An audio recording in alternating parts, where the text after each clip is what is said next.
Welcome to the 2014 edition of the Crew of Five Training DVD. I'm Bill Lamagna, and I'll be taking you through the chapters of this video. This is our 5th annual training DVD, and we trust it'll help you in preparation for the upcoming fall season. Each year we try to take a slightly different or unique approach to video review in an effort to keep things fresh and educational.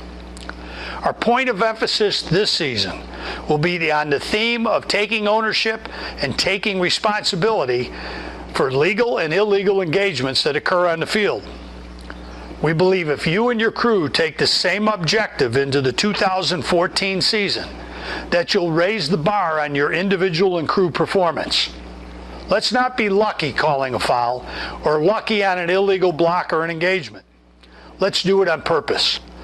Let's take the responsibility for our keys, our zones, and our angles on every play.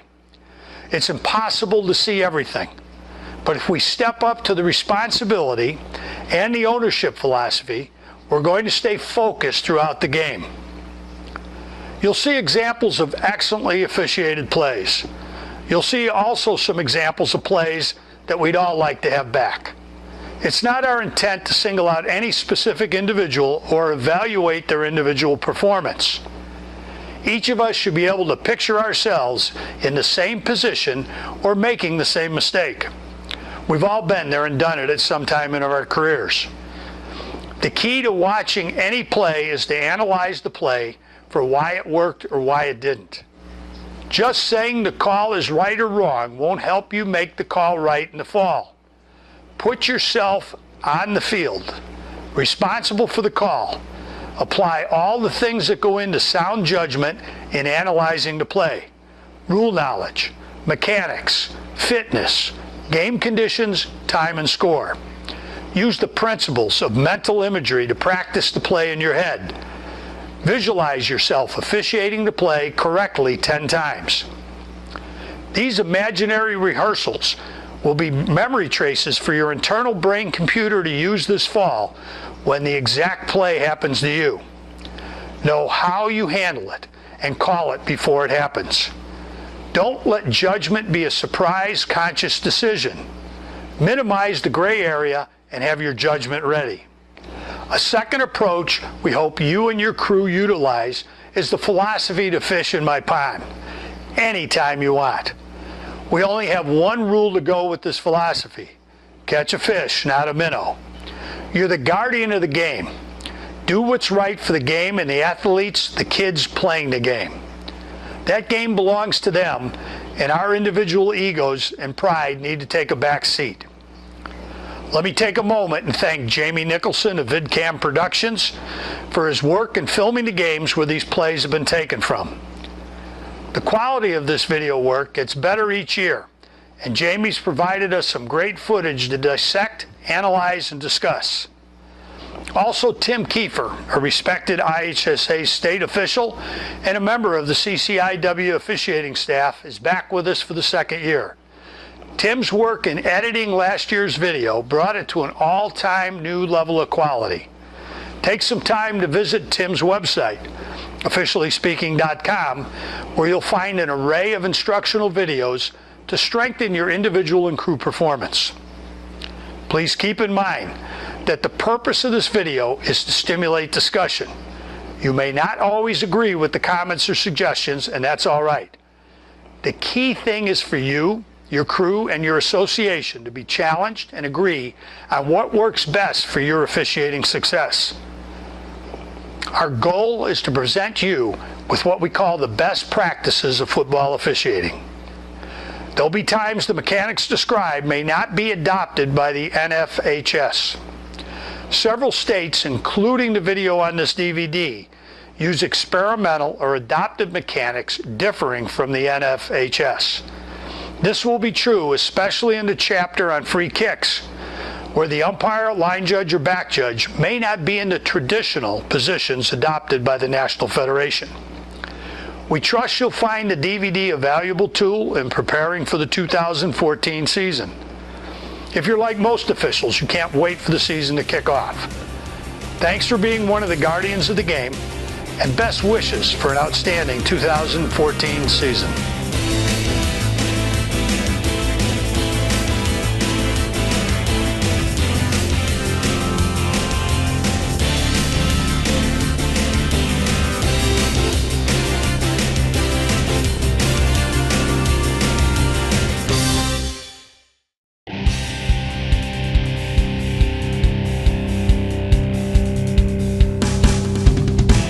On this quick kick punt, the back judge calls number 8 of the receiving team for an illegal block in the back.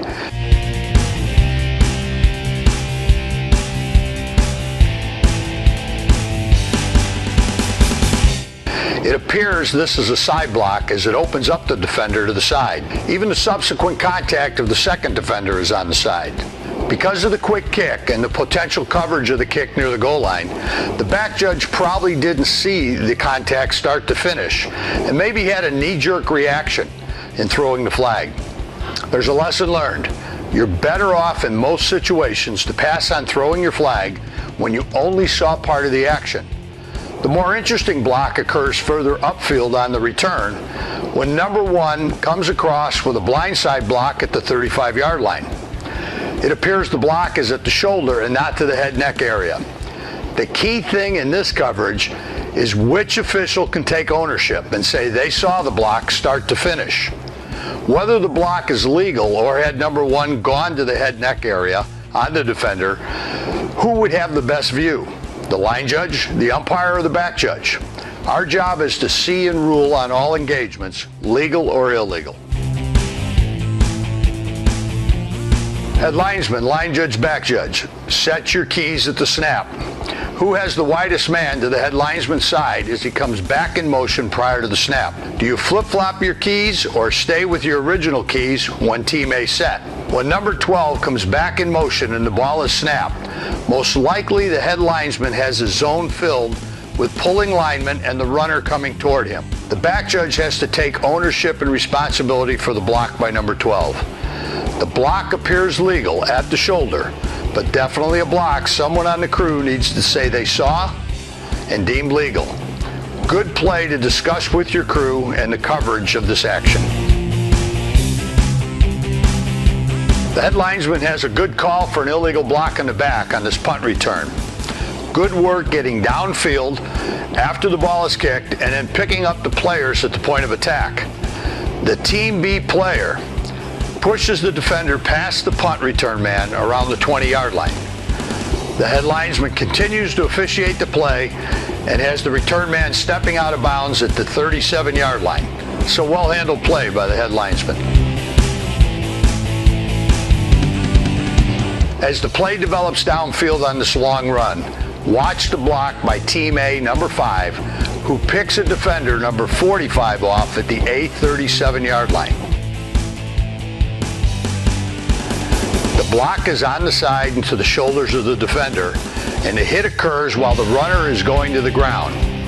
As in other plays we've discussed, who takes ownership for seeing this block? Everyone can't be focused on the ball carrier or point of attack action. Who cleans up in this area?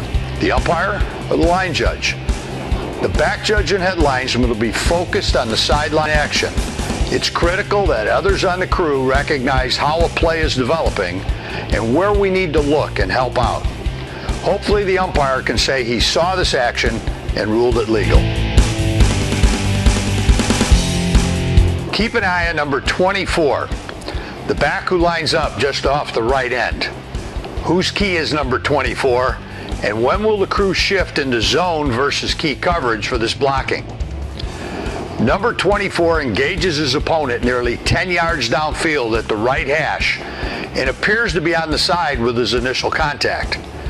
As the play develops more to the sideline, number 24 continues the contact to the side and shoulder, but finishes number 10 off with his left hand in the back, pushing number 10 face first to the ground. First debate the contact is legal or a block in the back. Equally important, discuss who makes this call and takes ownership. The line judge, the back judge, maybe even the referee. If you deem this all one continuing action, then you probably passed on this as an illegal block in the back. If you deem this a separate act, that number 24 broke contact and then repositioned his left hand to the back, you probably have this as a foul. The key thing is be solid in your blocking philosophies and then mechanically be sound as to who takes this block. Team A completes a pass to the head linesman side of the field and the receiver runner fumbles the ball. Team B recovers and advances. Key types of fouls on these types of plays will be holding, blocks in the back, and low blocks. The crew in reverse mechanics mode needs to be thinking of these three types of fouls. Keep an eye on number 72, who lines up his opponent and lays a solid block in the back on him at the 48-yard line. No question this is a foul, but who sees it? The umpire is screened out by bodies, so that leaves the head linesman and referee to pick up this point of attack block. The line judge calls number 22 for an illegal block in the back at the point of attack. Good field vision by the line judge to have point of attack blocks and the runner. Number 22 is up on the back part of the defender's shoulder in chase mode when he pushes him in the back. On this long run down the head linesman's side, there are two key blocks thrown that spring the play for a good gain. At the A46, number 2 picks his defender off with a clean block to the chest and shoulder area. It appears the head linesman has a good open view of this block, as should the back judge. At the B45, there's a second block that is legal and on the side, which is probably going to fall on the back judge's shoulder, as the head linesman will not pick up the Team A player coming back toward the runner. Both blocks are legal, but an example of a crew being able to say they saw the blocks and took ownership for them. Don't let this second block at the B45 surprise you. Know where the players are in your zone coverage and expect the engagement.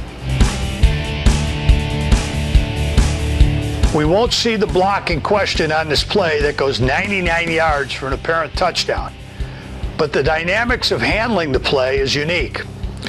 The line judge calls an illegal block in the back on number 3, who lines up wide to the head linesman's side of the field. Number 3 does cross over towards the middle of the field as the touchdown run is developing, but he's 20 yards behind the point of attack action. According to the flag placement by the line judge, the block in the back occurred at the A46. Number 3 apparently asked the head linesman about the flag, and it's communicated to number 3 that the foul is on Team B. All of a sudden, we find out the flag is not on Team B, but on Team A. The referee has a long discussion about the flag, but the line judge sticks with the call, negating the touchdown catch and run. Our question is, why is the line judge even looking back into this action when he has a pass, catch, and run up his sideline that needs to be covered? Shouldn't the cleanup in this area be the responsibility of the head linesman and umpire? Did the line judge get the players confused? We need to be sure of our calls, and we need to communicate better so misinformation isn't given to the teams. Did the head linesman assume the foul was on Team B because he saw no action on his cleanup area that indicated a Team A foul? This might be a solid call, but how was it handled clouds the issue of crew credibility. Make sure this doesn't happen on Friday nights to your crew.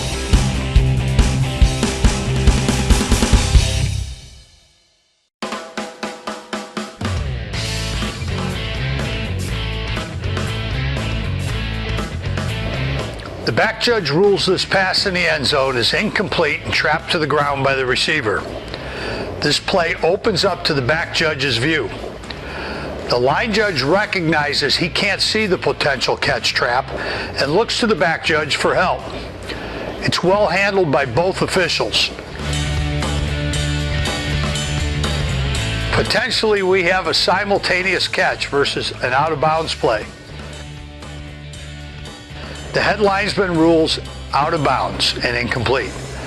Looking at this play in slow motion, it shows the Team A receiver has both feet in bounds, but we can't see the ball. There doesn't appear to be any movement of the ball indicators by either player, so make the call. Catch versus incomplete, and if complete, whose ball? An excellent call for an incomplete pass. The receiver took several steps but never put the pass away with control. The ball comes out when the defender makes contact and was correctly ruled an incomplete pass by the back judge. No signal is evident from the head linesman on this pass play, but apparently he ends up ruling the play an incomplete pass. It appears the head linesman tosses a beanbag into the area of the loose ball, but as Team B celebrates an apparent recovery, the head linesman does nothing with a possession signal or an incomplete pass signal. The referee, umpire, and head linesman conference, and the ball is then marked at the 40-yard line for Team A.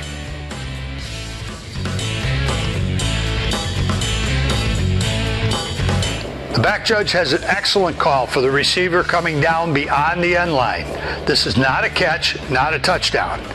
Additionally, the line judge appears to do a good job of recognizing this end line call belonging to the back judge. It's a well-handled play by both officials.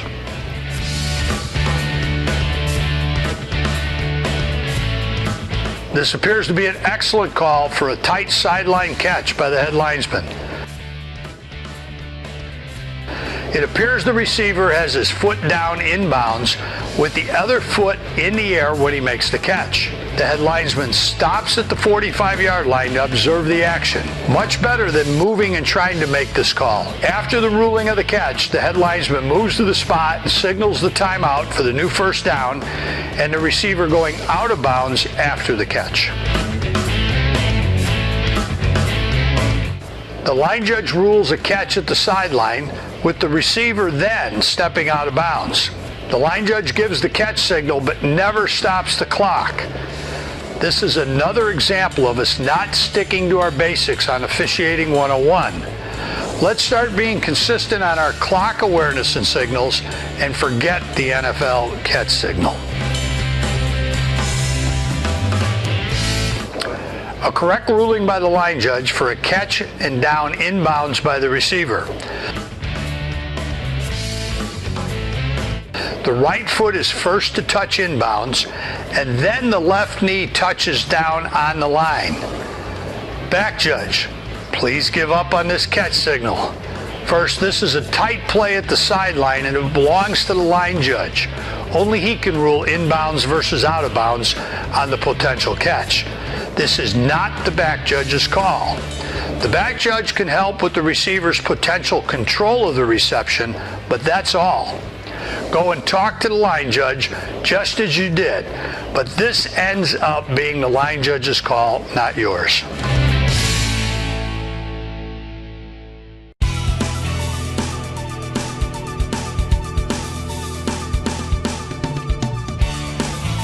The line judge handles this tight forward progress spot with poise, and the crew takes the opportunity to bring the chains in for a measurement. The spot given by the line judge looks pretty good. He sees the spot is close and needs a look by the referee, so the line judge kills the clock. Good decision to measure, with this play resulting in a new first down for Team A.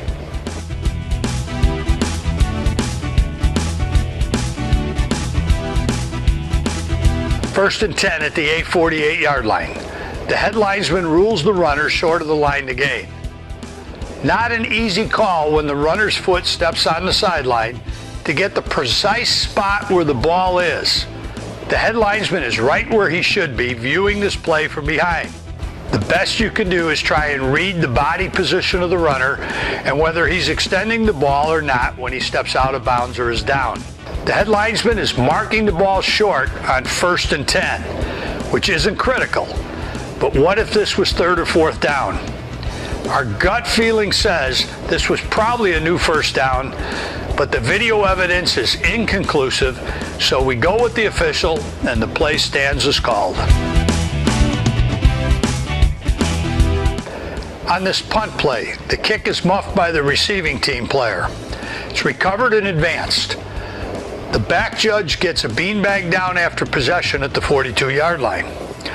Now the question is, where's the forward progress spot going to be? Number 2 is hit and spins at the 45-yard line. Before breaking free, is hit again and taken back to the 40-yard line. Was he under his control or the tackler's control? It appears the line judge is spotting the progress at the 40-yard line rather than the 45. It's a good forward progress play to discuss with your crew. We believe the runner was not under his own control, and the progress spot should have been at the 45-yard line. The line judge has a close spot for a new first down on this running play out to his numbers. It looks like a pretty good spot by the line judge, who recognizes the down and distance and signals timeout for the referee to take a look. The crew does a nice job mechanically with the measurement, allowing both coaches to have a clear view of the measurement, which results in a new first down for Team A. Line judge and crew, this is a well-handled play situation.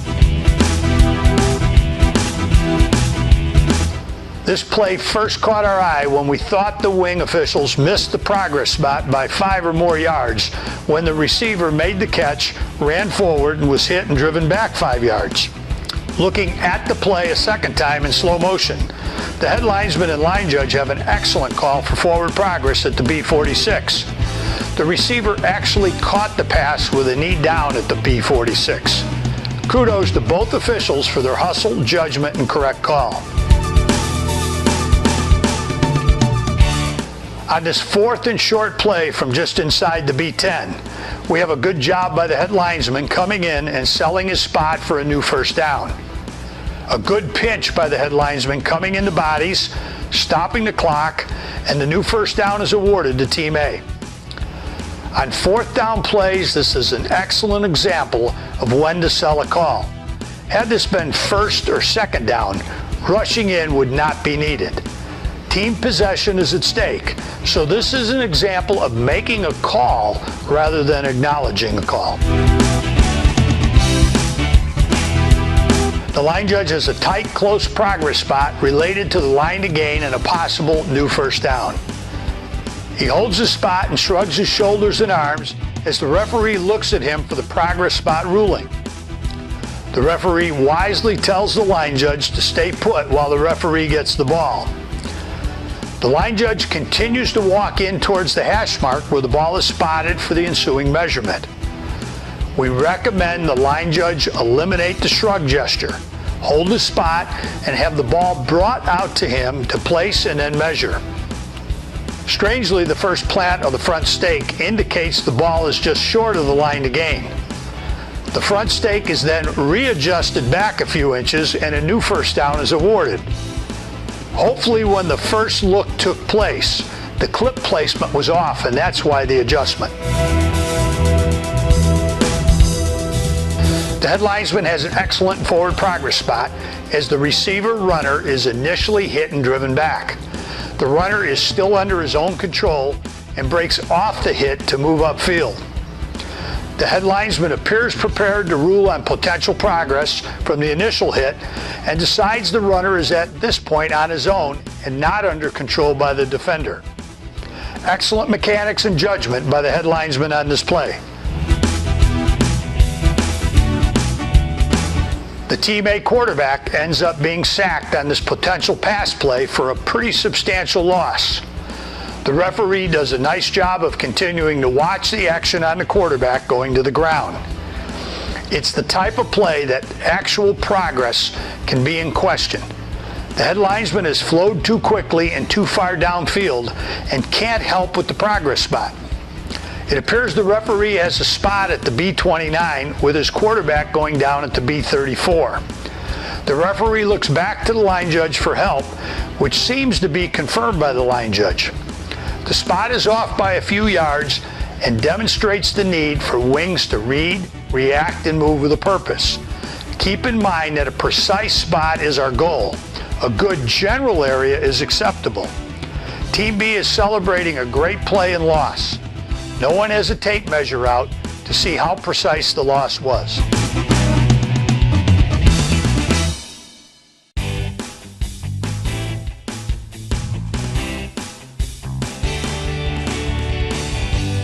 Similar to a back judge and wing official boxing in a play at the sideline and goal line, on a kickoff to the goal line corner, the referee, and in this case the head linesman, need to get eye contact to correctly rule on this play.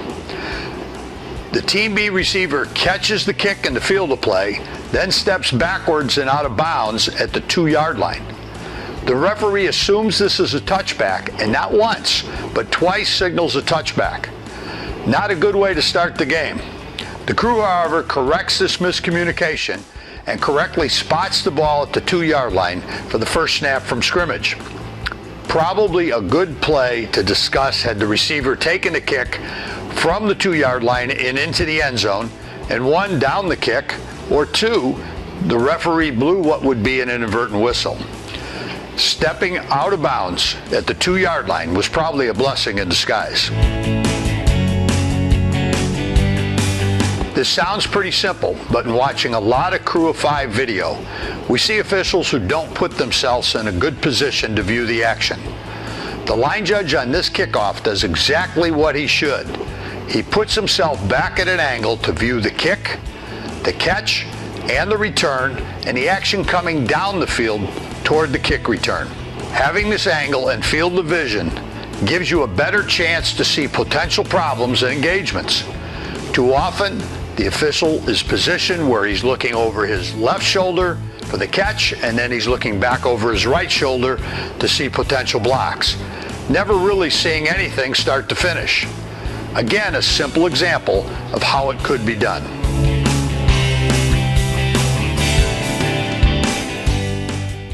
On this kickoff return, the line judge calls holding on number 52. We have good field vision and awareness to officiate the play. The philosophy question to discuss is, can we pass on this flag as the defender disengages from the blocker and makes the tackle? Did number 52 of the receiving team gain an advantage with this contact?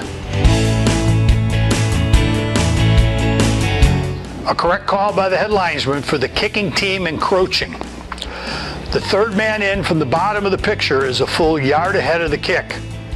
This is exactly what you want on a deep kick to flag and shut down.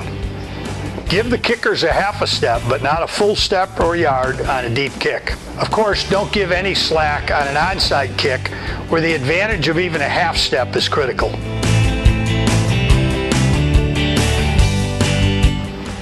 Here's an interesting play to rule on. This is a kick out of bounds and a foul by the kicking team, whereas the receiving team touched the kick inbounds and now responsible for the kick going out of bounds. We support the call on the field as we cannot see the actual touching point and the position of the R player. If the kick is in the air, still live, but over the sideline, and the inbounds R player touches the kick, we have R's ball at the out of bounds spot. What if the kick is in the air, still live, but the R player touches the kick with a foot out of bounds? Is this a kick out of bounds or R's responsibility? Better know your rules and interpretations. Rule 6 refers to R touching a ball while inbounds. This reference is in regards to R player, not the ball. If the R player is out of bounds, then touches the kick, it's a kick out of bounds. Watch the block that starts around the 14-yard line by number 51. It appears number 51 is in chase mode and pushes the kicking player in the back. Whether this is or isn't an illegal block in the back, who should see this action? The referee is just coming off the kick recovery near the goal line and probably hasn't picked up the blockers coming down the field. Hopefully the head linesman, who has several potential engagements, sees this action.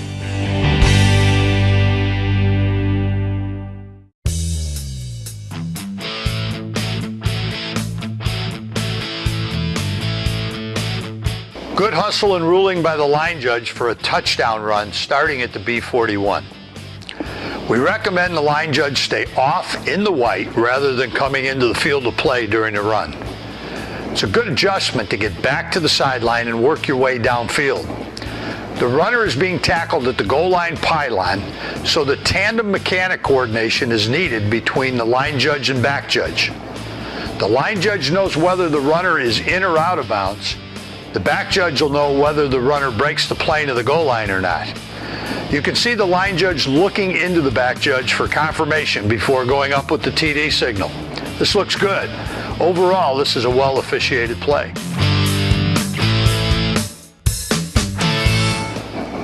On this fourth down punt attempt from the A13, the line judge is leaving the line of scrimmage before the ball is even snapped. What's the purpose of this? Either hold and flow after the snap, or just line up downfield to assist the back judge. The snap goes past the Team A kicker and into the end zone. Fortunately, the referee has it covered as the kicker takes the ball out of bounds over the end line for an easy safety call. Had the line judge held, as most mechanics would dictate, he would have been able to assist and help with anything in the backfield. A pretty nice job by the line judge on this touchdown run to the pylon. The line judge has really nice depth, a yard or two off the pylon, which gives him a good safety cushion and allows him to see the runner in relation to the goal line pylon. Following the score, the line judge steps up to signal the touchdown. The line judge may want to pivot and signal the touchdown, watching players in the end zone. The back judge is coming across and keeps an eye on the mini and legal celebration. On this play to the head linesman's side, it appears the head linesman is directly behind the goal line pylon. He doesn't end up in any danger with the way the play develops, but he should be a yard or two back when the catch is made for the touchdown. He should be facing the action in the end zone, in this case a 45-degree angle to the goal line. We also recommend that before the game on the pre-game field walk that you move the orange field markers back to a comfortable depth rather than the 1 yard depth the field maintenance crew puts them. On this long pass and run play to the head linesman's side of the field, the back judge has good hustle to the goal line and has moved across into the side zone area. Prior to going up with the touchdown signal, the back judge has confirmed with the head linesman that the runner has not stepped out of bounds. Good patience in mechanics. We have a correct call for a touchdown by the line judge on this goal line situation. Number 22 dives for the pylon and gets the ball over or inside the pylon on his dive. The line judge probably needed a little quicker reaction to move with this play as it was snapped from the 10-yard line. The line judge needed to fight through players to get to the goal line to signal. At this point, there's nothing sacred of making the signal from the goal line. Team B has an interception at, near, or in the end zone. The line judge and back judge correctly ruled this as a touchback. Not an easy call for the line judge as he is not on the goal line and he looks for help from the back judge. Don't split hairs or try to have the greatest eyes in the history of the game. These type of plays are touchbacks, not intercepting momentum situations. The head linesman signals with an inbounds punch that the runner is not out of bounds when he crosses or threatens the goal line. The back judge now makes the decision if the runner is down before or after the goal line. And when did the ball come out? It's a well-executed mechanic with a correct ruling of a touchdown. This inbounds punch signal is not used everywhere, but it's worth discussing to see if you and your crew feel it's of value. Good tandem work between the back judge and line judge on this tight run play up the sideline for a touchdown. The line judge has a point of attack block to rule on as the runner turns the corner at the line of scrimmage. Good no call for holding by the line judge. The back judge has a block at the goal line that is suspect, more for the length of the engagement, but it appears the Team A blocker has his hands inside and keeps good feet. The line judge punches his arm, indicating the runner is in bounds, and the back judge takes the touchdown at the goal line. With the snap from the B7, the head linesman reads, reacts, and moves well to cover this tight goal line pylon play, correctly ruling a Team A touchdown. Notice with the pylon threatened that the head linesman widens out on his approach to the goal line, giving himself room to see the action at the pylon and giving himself a good safety cushion. Excellent judgment and mechanics by the head linesman, making this look like a routine play.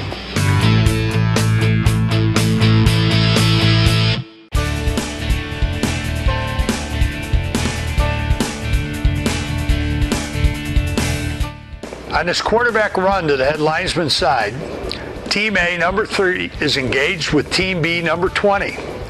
It appears that number 3 keeps his hands inside on the defender and never turns, pulls, or restricts number 20. This is a block that the back judge should get a clean view along with the head linesman, since the runner is not threatened by any defender when this engagement takes place. Number 20 gets up, complaining. But from this view, it appears number 3's engagement was clean.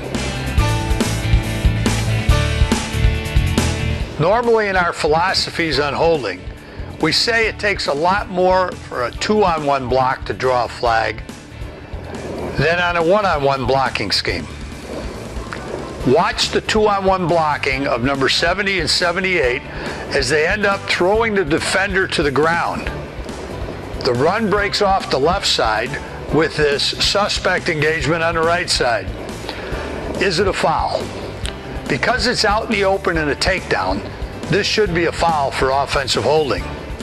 A 2-on-1 blocking scheme shouldn't result in the advantage being a takedown. Watching the play, it appears the umpire is focused on the engagements to the point of attack side of the play. Those engagements are clean. The line judge needs to take ownership on this double team block, even with the potential runner and goal line. Watch the right guard, number 63, on this play. He engages his defender and takes him to the ground. Who should see this action? The head linesman and referee will be looking at point of attack blocks to the far right side. The umpire should be working backside to front side on this play and see this engagement. A takedown out in the open needs to be called each time. Correct call by the line judge for holding by number 71, who grabs and restricts the defender at the point of attack. The line judge needs to finish the play and continue with the action moving downfield. Instead, he holds his spot where the holding occurred. It's a correct judgment, but incorrect mechanics.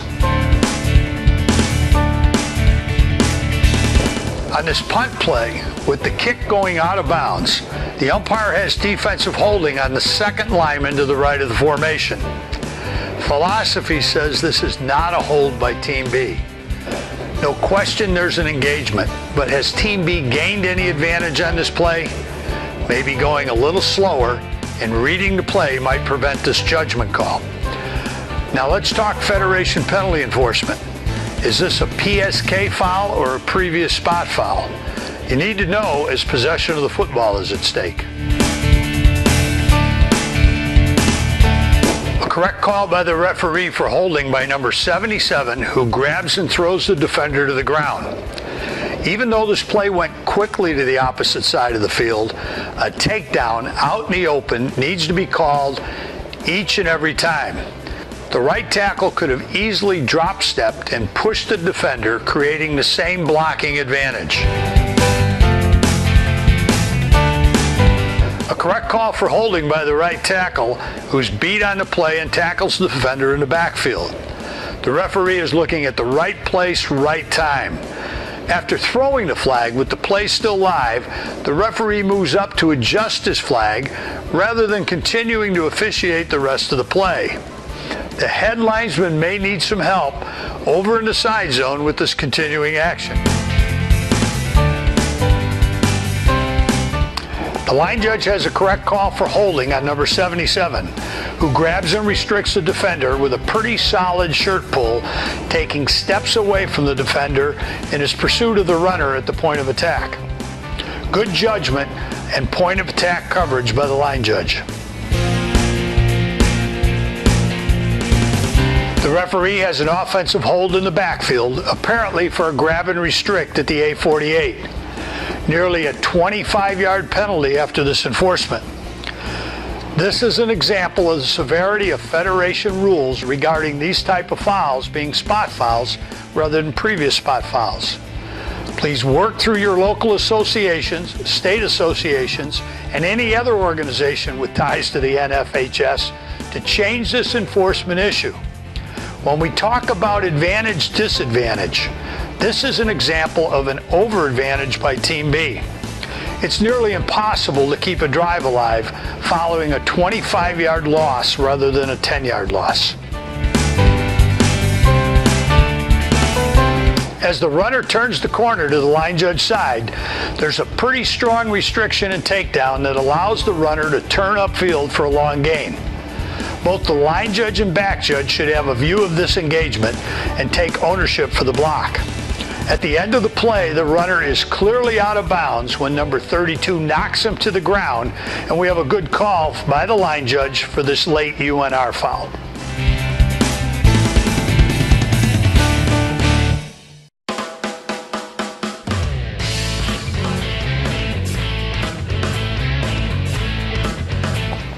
With the passing game being so prevalent in today's high school game, crews need to adjust and discuss the array of formations being used by these passing offenses. In this play, Team A stacks 3 receivers to the line judge side of the field and has a 4th receiver split even further out. Covering this with a crew of 5 can be a challenge. The first thing is for the line judge and back judge on this play to recognize the single wide receiver is not being pressed by the defense, so you've bought some time on any potential engagements. The stack of 3 receivers is being pressed by only 1 defender who steps through to cover the last man out of the formation. This has bought you more time. As this play develops, it ends up being either well designed by Team A or not covered well by Team B. The line judge and back judge need to be aware of the keys, but go immediately into zone coverage.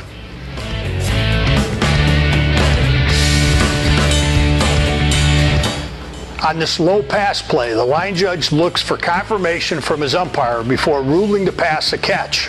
Good recognition by the umpire that the line judge is non-verbally communicating with him. The umpire gives a nod for the catch, and the line judge finishes the play coming into the spot. Had the umpire or the line judge had an incomplete pass, either or both should immediately be signaling the pass incomplete. No confirmation is needed when you know the pass is incomplete. On this free kick out of bounds at the 10-yard line, the crew efficiently enforces the penalty and puts the ball in play 25 yards in advance of the kick. Well handled by this crew. Don't wait for it to happen to think about what the options are. Communicate with your coach immediately and find out what he wants to avoid unnecessary delays. Get the option and signal your referee. Again, nice job by this crew on game awareness and penalty enforcement. Players, including the runner, go out of bounds to the line judge side of the field. The line judge moves to the out of bounds spot and signals the timeout.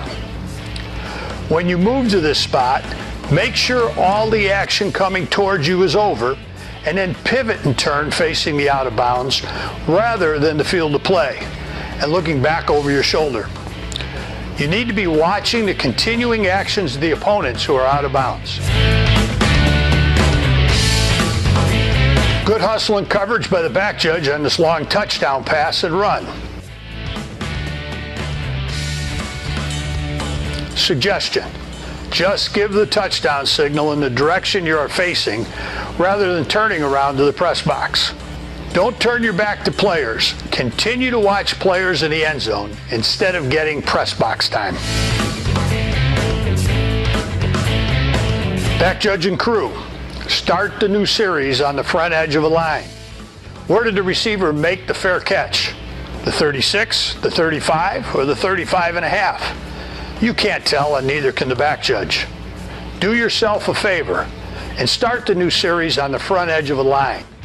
In this case, either one works, the 35 or the 36. Front edge of the line to to the tip of the ball. The runner is knocked forward out of bounds in a competitive game, 17-7, with about a minute to go. The line judge correctly signals the clock to stop, but after the ball is placed ready for play, the clock starts up again. Why? One official may be primarily responsible for the game clock, but someone on the crew needs to see this and make the correction. Did the line judge rule the runner down inbounds for a new first down? Hard to imagine that happened. The head linesman flows too far ahead of the play. We'd prefer to see you read, react, and hold, trying to angle or box this in between you and the back judge.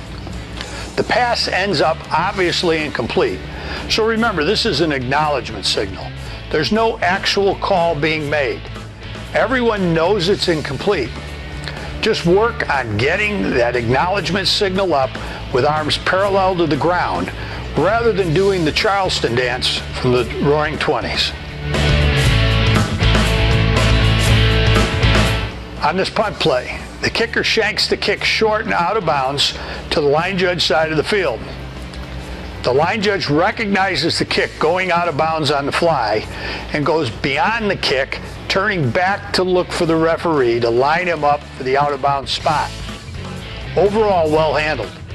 We recommend the referee recognizes the need for this mechanic and that he moves as close to the spot where the punter kicked the ball to make this lineup. It appears the spot is pretty good, but you'll be more accurate if you do this from the spot of the kick rather than staying put where you were. It's fourth and less than a yard at the 40-yard line, with the line to gain about a foot beyond the 40-yard line. The play ends with the progress spot being by the line judge right on the 40-yard line. You have a major yard line to assist you on this decision, but it's still probably a good time to prove the decision that Team A is short of the line to gain with a measurement. The referee, before the ball is even spotted, has signaled the change of possession for Team B. When the umpire gets the new ball, he spots it instead of the line judge. It appears the spot the umpire decides on makes it extremely close to a Team A first down rather than a Team B first down. Rule number 1 should be to let the covering official spot the ball, then have the referee take the look to decide on the line to gain or not.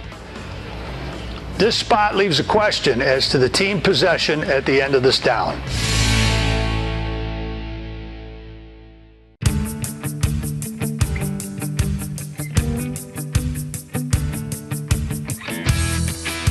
The back judge has a flag for defensive holding on number 12. As you watch this action by number 12 on the second man in to the line judge side, ask yourself if there was enough restriction that took a step away from the receiver or gained an unfair advantage for number 12. It appears the receiver ran right through the contact before the pass was in the air. The defense is allowed to legally contact the receiver prior to the pass. The back judge is looking in the right place, but we feel this contact is too technical to be deemed defensive holding. On this play, the back judge has a defensive holding penalty on number 11, who grabs and dips the shoulder of the receiver running his pass route. This grab and dip causes a restriction that takes a step away from the Team A receiver. This creates an advantage-disadvantage situation, which warrants a flag. It's a good call for defensive holding by the back judge. An excellent call by the line judge for this DPI call on the deep pass between the line judge and back judge. The contact is early and the defender is not playing the ball. The line judge has the best angle on this play to make the call.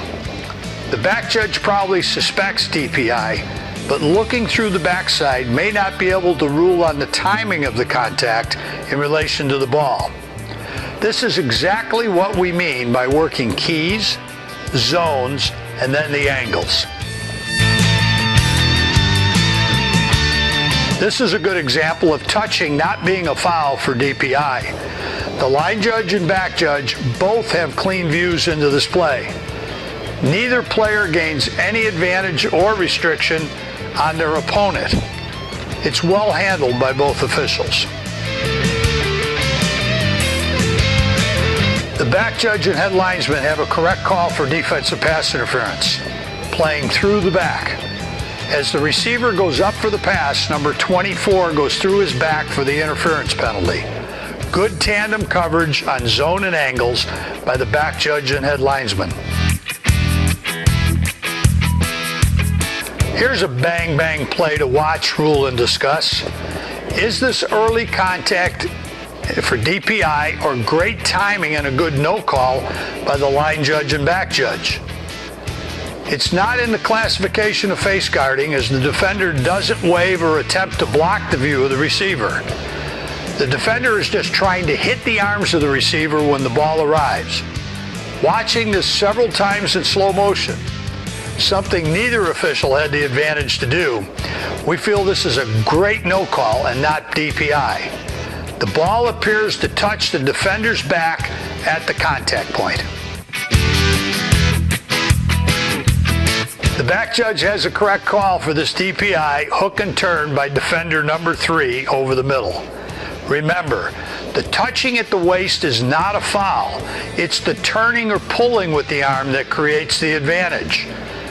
The Team A receiver, number 4, lined up as the widest man to the line judge side, so he was the line judge's key. As the route was run and the ball went in the air, number 4 became zone coverage by both the back judge and line judge. The angle of the foul opened up to the back judge. Well officiated play by the back judge. Correct call by the back judge and head linesman for DPI on number 34, who's not playing the ball and can be called for the Federation rule on face guarding, or for early contact and playing through the receiver. Pretty obvious foul, so we assume that's why the head linesman did not confer on the 2 flags with the back judge. In this case, there's not much else it could be. But what a surprise for the head linesman if he hears and sees the referee step out and announce OPI for a push-off. You'll get away with this 95% of the time. But don't be complacent. Don't set yourself up for failure and then wonder why. Be careful. Nice job by the line judge in explaining the call to the coach of Team B. The head linesman and back judge have a correct call for a cutoff with contact and not playing the ball. Number 11 is perplexed by the call. Once again, the line judge does a good job explaining the call to the fouling team's coach. And the coach nods in agreement. We need to find out the magic this line judge has, as this highly unusual for coaches to be agreeing with officials on calls made against their team. Kudos to this line judge. And linesman and back judge have a correct call for DPI on this grab and restrict situation by number 23. Remember to finish the play by signaling the pass incomplete. Good job by the back judge and head linesman to confer that their flags were for the same thing before reporting to the referee.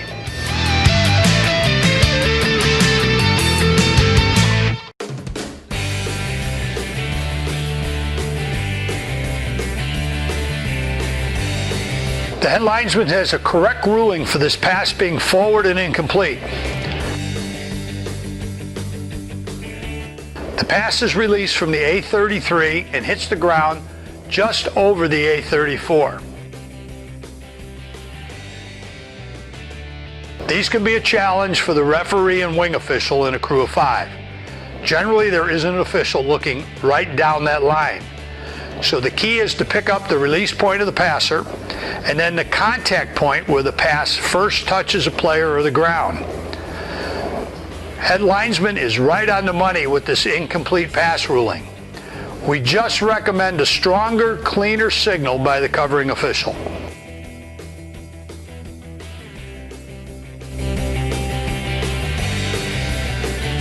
Nice job by the line judge in his pass coverage mechanics, allowing the play to develop and moving accordingly.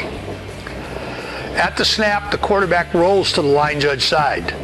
The line judge correctly holds at the line of scrimmage and moves only a few yards downfield on the pass, allowing the line judge to stop and settle in to watch the catch ahead of him. This is a good example of read, react, and move with a purpose.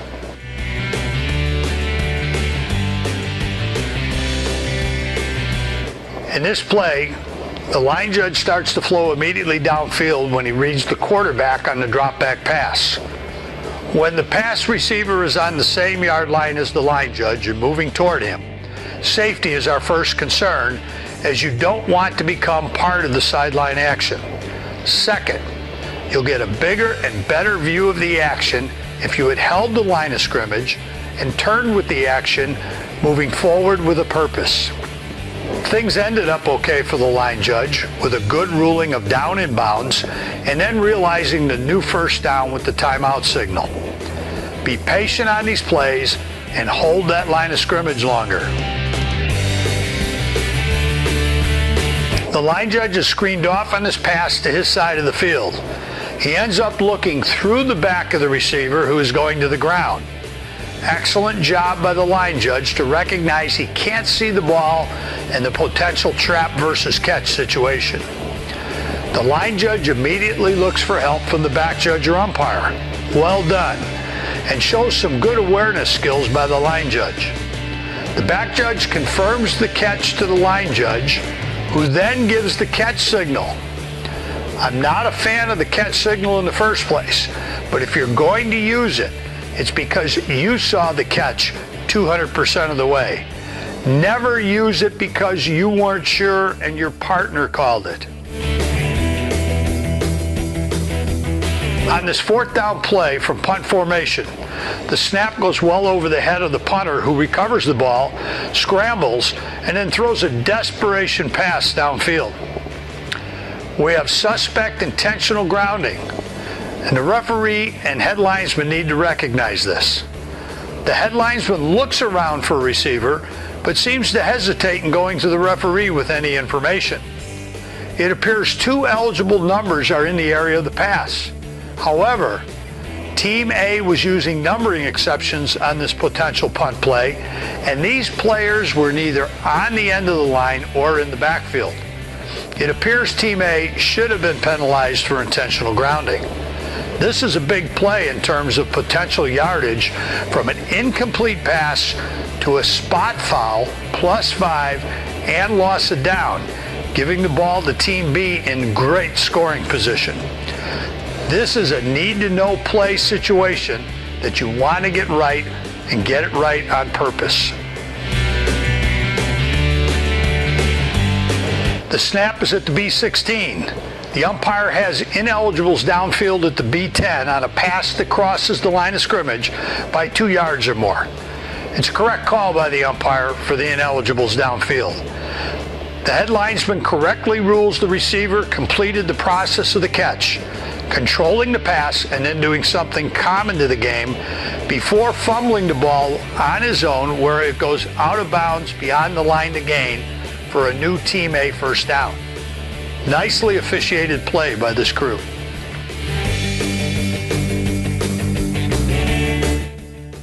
Back judge gives a solid catch signal, which is mirrored by the line judge, who has absolutely no view of this pass play.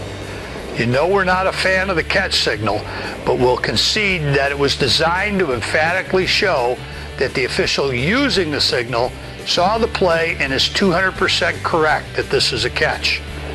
More times than not, we've seen this signal given only to be proven wrong by a video replay or another official coming in and signaling the pass incomplete. For the line judge to use this signal is baffling.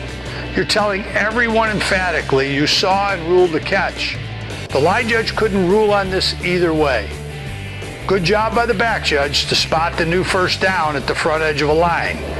Was it the B24, the B24.5, or the B25? Picking the best spot you can and starting on the front edge of a line is exactly what you should do. Suspect intentional grounding situation, where the quarterback under duress throws the pass 30+ yards downfield where no eligible receiver is in the area. Team A had a receiver who stopped his route about 15 yards short of this pass. Was it grounding? Probably. Is it one you can get by not calling? Probably. That said, line judge or back judge, challenge your referee and let him know no one was in the same area. It's his call. Give him something to think about. The Team A quarterback scrambles and gets out of a huge loss only to get called for intentional grounding.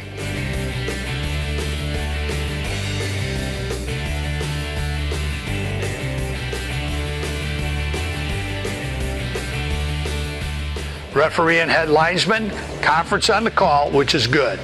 Following the discussion to find out if an eligible receiver was in the area, the referee confirms his call for intentional grounding. Head linesman, recommend you recognize these potential grounding situations and come back to the referee with more urgency rather than forcing the referee to come to you. Referee, watch your signals and work on selling this call with more confidence. The long stroll towards the middle of the field, walking and signaling at the same time, gives the impression of indecision on the flag.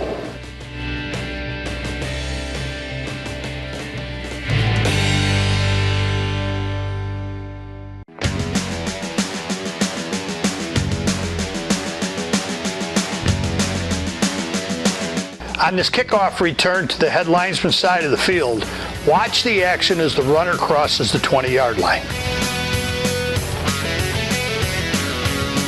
It appears K player number 45 reaches out and grabs the runner by the face mask, turning his head to the side. K45 then quickly releases with no call from the head linesman. The head linesman is directly focused in on the potential tackle, but doesn't see or react to this foul. Can anybody else see and fish in the head linesman's pond? This is a real fish to catch and not a minnow. The quarterback decides not to pass and runs to the line judge side of the field where the defender, number 32, grabs the quarterback by the face mask on the tackle.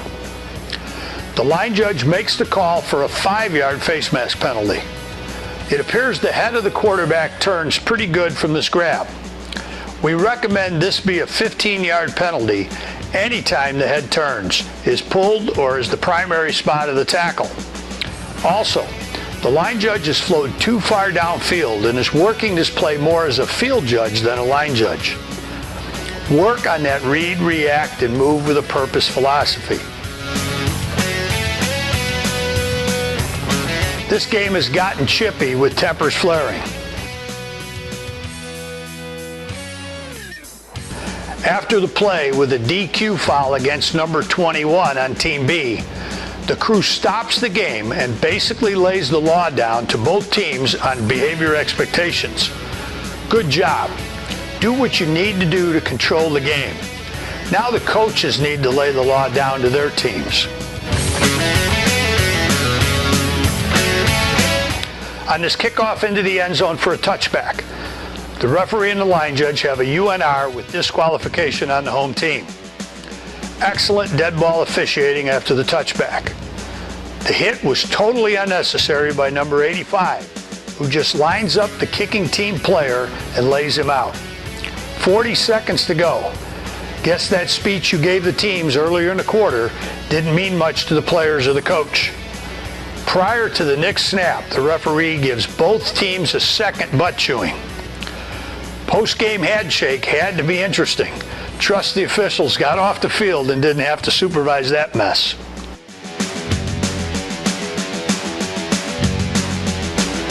Correct call by the head linesman for this late hit UNR after Team A gains a new first down.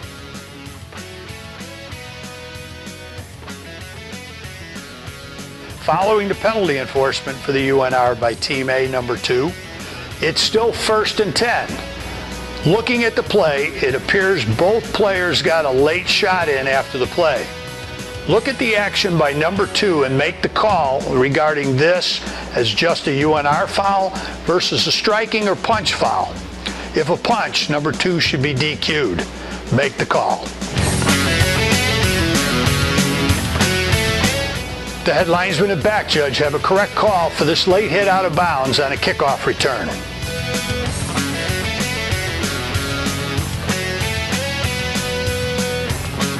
Good coverage and judgment on this UNR foul.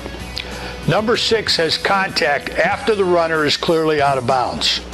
Back judge, you need to communicate with the head linesman after the play to make sure you have the same foul, even if it appears obvious, and then you need to cover the spot at the end of the run while the head linesman reports the foul, or leave the head linesman on the spot and you report the foul to the referee. The line judge has a correct call for this dead ball late hit out of bounds as the defender, number 18, commits a second act by throwing the runner to the ground. The initial hit is not a problem, but when number 18 throws the quarterback to the ground well beyond the sideline, you have a foul. Good work by the line judge to continue to follow the action well into the side zone.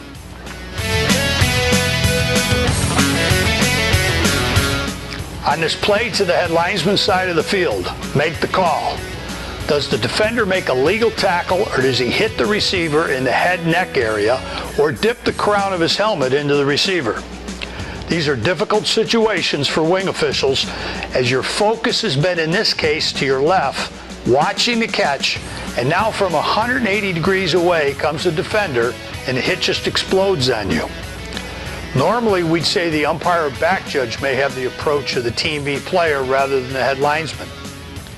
We support the call for a high hit on the receiver, but wonder what the back judge or umpire saw since they didn't have flags. Also, is this the correct signal given by the referee? This looks more like an ineligible downfield than an illegal helmet contact signal. The line judge takes some grief on the other side of the field. Expect that as part of the game. What's my kid supposed to do, ref? Simple answer, play the game lower. It's a choice. Keep an eye on the left defensive end or corner number 11, who puts a pretty good hit on the quarterback after he hands the ball off. Who should see this contact and rule on the legality of the hit? The referee or the line judge, or both?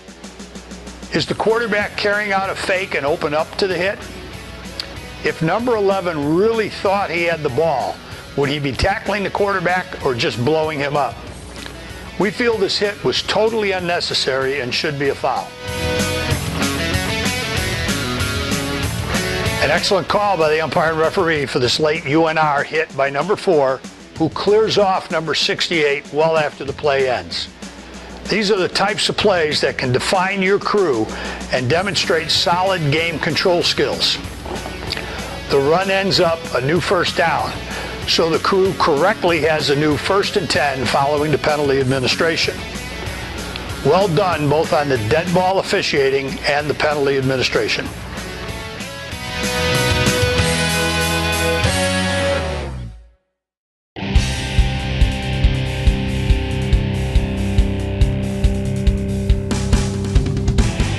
The head linesman has a correct call for a false start on either the wideout and or the slot receiver, who both flinch, simulating the snap. A basic common false start penalty, but one to remind you that even though backs and receivers can go in motion or shift to a new position, there's a clear difference between blowing the snap count versus a motion or shift.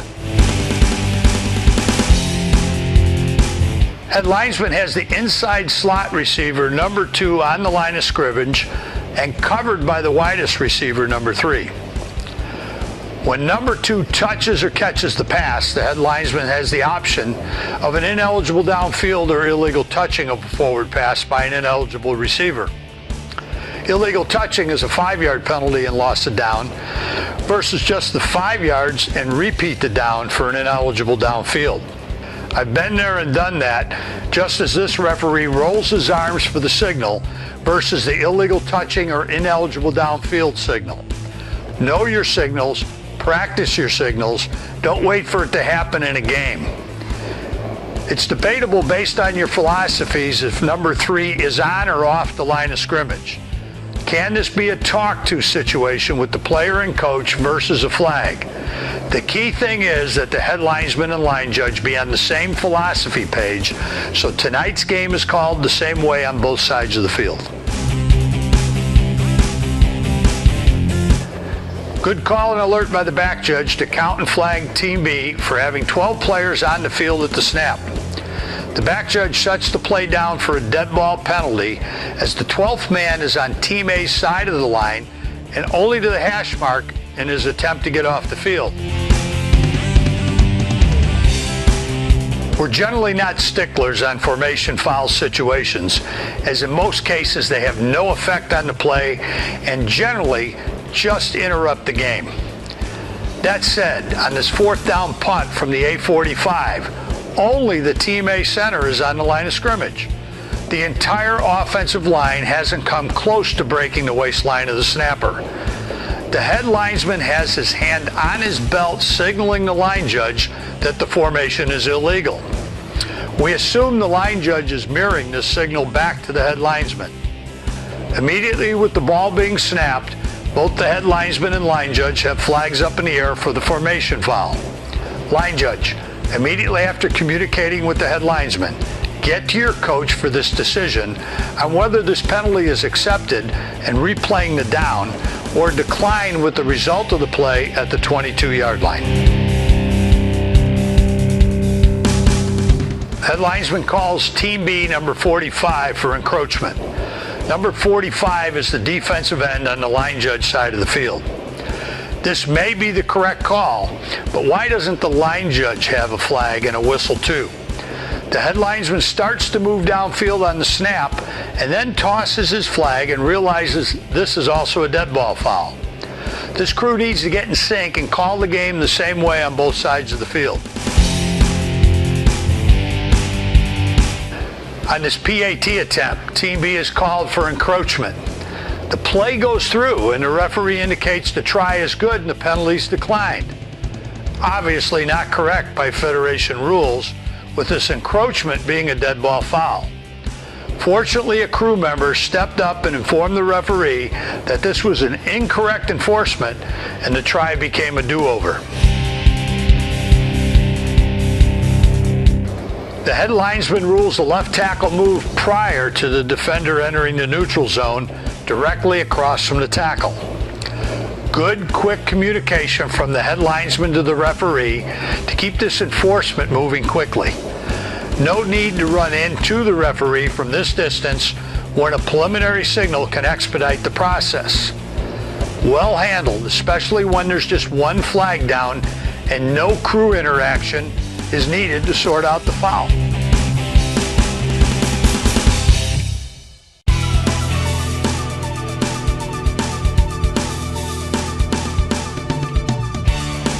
Overall, pretty good reaction and coverage to this quick kick situation by Team A.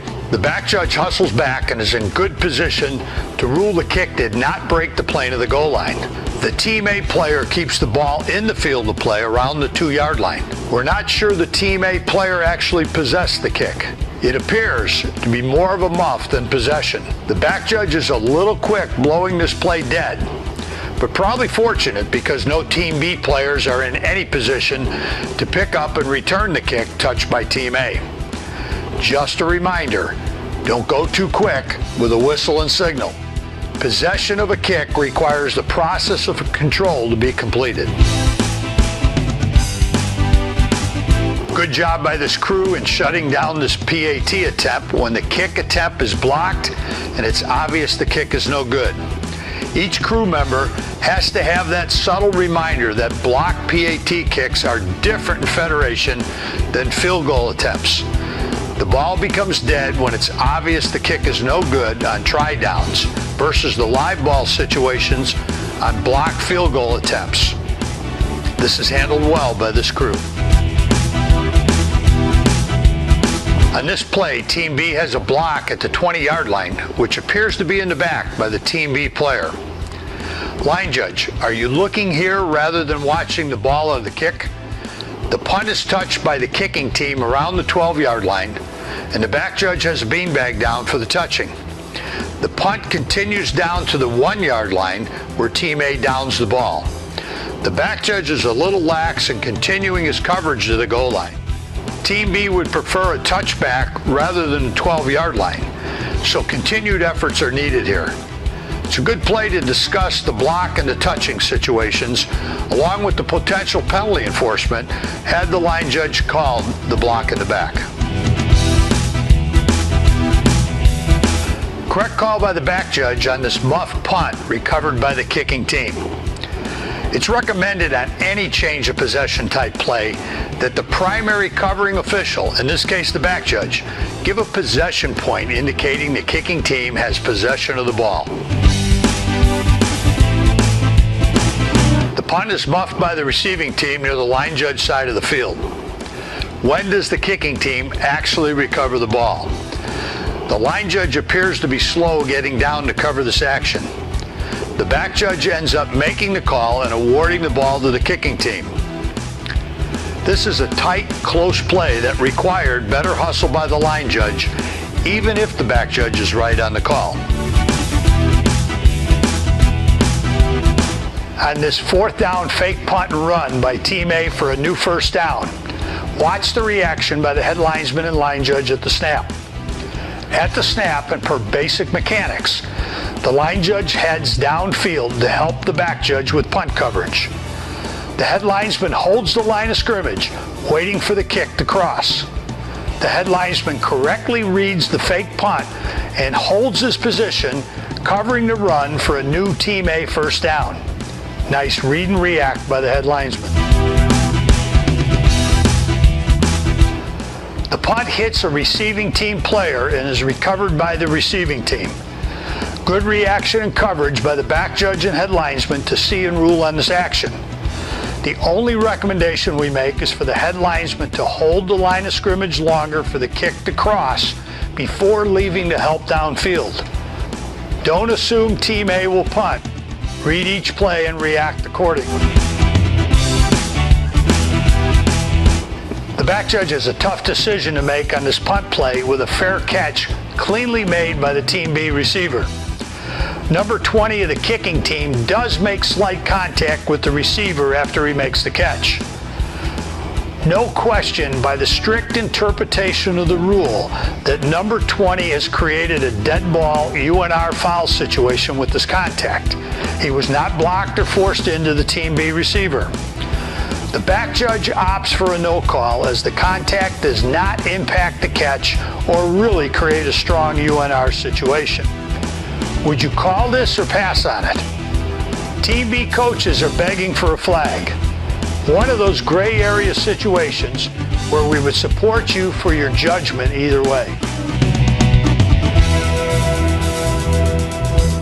On this punt that threatens the receiving team's goal line, the back judge does not rule on whether the kick is touched by the kicking team at the B 8-yard line. The head linesman and line judge, hustling a long way down the field, rule on the touching that takes place directly in front of the back judge. The punt is finally dead at the B1, with the back judge looking around on where possibly to spot the ball. This punt is the primary responsibility of the back judge for touching, goal line, etc. Appears the two wings stepped up and bailed the back judge out. Excellent job of stepping up by both officials and getting the call correct. The line judge gets into the act now with an illegal formation penalty for Team A having 5 in the backfield. The call appears to be technical. The call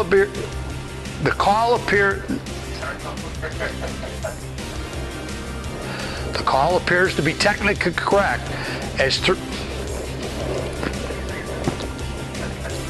that play. Call appears to be technically correct. Why can't I get that out? Technically correct. Technically correct. The call appears to be technically correct.